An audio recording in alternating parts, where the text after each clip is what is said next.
काल रात्री एक भक्त स्वामींना म्हणाला, स्वामी, मी खूप प्रयत्न करतोय, पण यश काही मिळत नाही. आता काय करू? भक्ताच्या डोळ्यात पाणी होतं, मनात भीती आणि निराशा भरली होती. त्याला वाटत होतं की सगळे मार्ग बंद झाले आहेत. तेव्हा स्वामी शांतपणे हसले आणि म्हणाले, जेव्हा रस्ता दिसत नाही तेव्हाच नवीन रस्ता तयार होत असतो. तू फक्त चालत राहा, थांबू नकोस.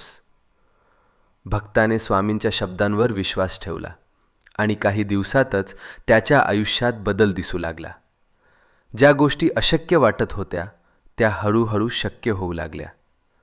म्हणून सांगतो, जर आज तुला वाटत असेल की सगळं संपलं आहे, तर लक्षात ठेव, स्वामी अजूनही तुझ्यासाठी मार्ग तयार करत आहेत.